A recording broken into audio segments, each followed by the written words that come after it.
Alex Gibney. Much of the questioning about the why behind why the Pope would be stepping down would be questions about the impact that the sex scandal that has enveloped the Catholic Church would be having on the Pope. Let's talk a little bit more. Of course, Mr. Gibney did the documentary about the Pope for HBO called Mea Maxima Culpa, Silence in the House of God. He joins us by phone. Alex, thanks for talking with us. You know, lots of questions right now are the why behind, and the news we're getting from the Vatican seems to be that the Pope is old, frail, exhausted physically, emotionally, and that these are the reasons behind why the news that he would be stepping down on February 28th. It's incredibly unusual, of course. There also has to be some pressure and impact from what you really were talked about in your documentary about the sex scandal that has been a huge problem and enveloped much of the Catholic Church over the last decade. Yes, there has. I mean, I think, you know, in a way, Benedict's reign, call it that, is, you know, has been defined by the clerical sex abuse scandal. This is the man, after all, who is cardinal, was head of the Congregation for the Doctrine of the Faith, which had, you know, which was the office which was uniquely charged with overseeing this scandal. And so he's the most knowledgeable person in the world when it comes to clerical sex abuse. So I think his time as Pope has been defined by this issue.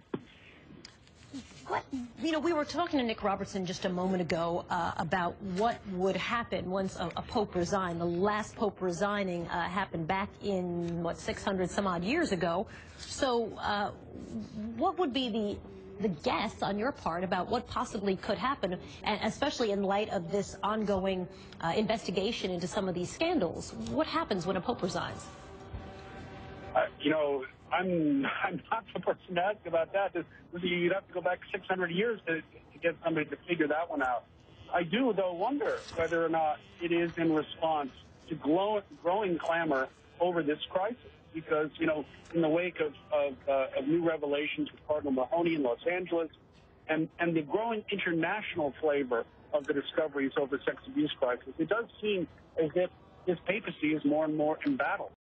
Well, that's interesting, right? Because one of the things that Nick was just saying to us a moment ago was the job of the Pope, of course, is to have a aggressive and intense travel schedule in order to help invigorate the Catholic Church overall and also fight against the erosion of the Church. How much of a role has some of the scandal played in that?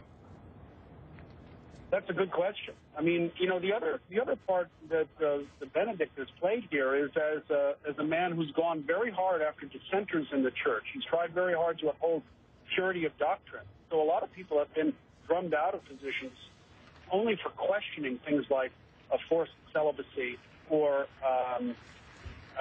gay marriage or the role of women in the Church.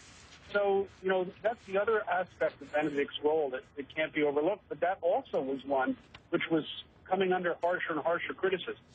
Lots of questions why this morning. Alex Gibney is a documentarian whose documentary about the sex scandal, clerical sex scandal in the Church, riveting, absolutely riveting. Thank you for being with us.